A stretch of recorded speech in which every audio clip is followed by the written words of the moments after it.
говорят, что я слишком много я говорю, и поэтому говорят, давай, ритм такой, да. Где-то Галя Раевская, мне уже командует, и здесь сидит Евгений, Евдокия Избекова, она редактор, вот много провели работы. Итак, ну, ты представил, да, свои представки? Петрова представил Дмитрия? А где Дмитрий? А, вот это вот. Вот он представил вас, и мне очень интересно, я по канале смотрю только один канал, «Культура», и вести. И на том спасибо, что вы один смотрите, на самом деле это достаточно много. И я могу сказать, что для меня особый интерес и особая миссия, может быть, это языки России. Я готовлю целую программу в разных форматах «Языки России». Якутский язык, я не знаю пока ни одного слова, но для меня это не проблема. Я с таким вопросом разбираюсь достаточно быстро. Представляет особый интерес. И не только потому, что это один из языков России, но недавно я был в Мексике и общался с представителями народа майя, и они, показывая свои старые какие-то карты мироздания, которые достались им через поколения, они говорят, вы знаете, вот нам кажется, что есть один народ, он живет как раз в вашей стране, в России, у которого примерно такие же представления о мироздании, какие у нас, вот, у древних народов американского континента. И этот народ, его название созвучно названию страны, где мы живем, Юкатан.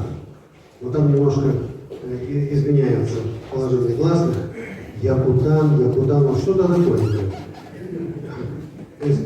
И мы пришли оттуда, говорят эти люди. Я, честно говоря, первый раз, хотя давно интересуюсь разными народами, первый раз такое услышал.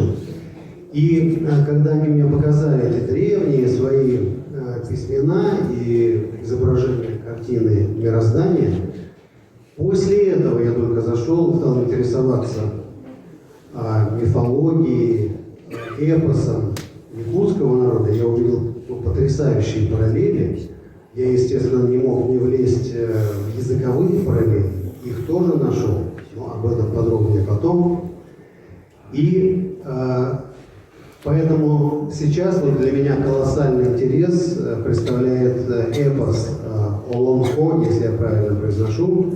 Я очень хочу докопаться и до языка этого эпоса, и как он строился, потому что для меня неразрывно связаны история народа, менталитет народа, культура и его язык. Я первый раз в Якутии, и с упоением и с радостью готовлюсь познать эту новую для себя культуру, новый для себя язык. А вам хочу преподнести очень нескромный подарок, потому что мой портрет, но я не виноват. Это произведение о том, как связаны культурные народы, языки разных народов, как они формируются, и как все эти языки мира сплетаются в один язык мира. Язык мира, хорошая книга. Ребята вспомнили, мы когда были на гастролях в Мексике, так, и там мы в музее нашли якутский чаров, майя. Очень похож буквально. Вот это интересно. Это здорово, да? Мы этим займемся.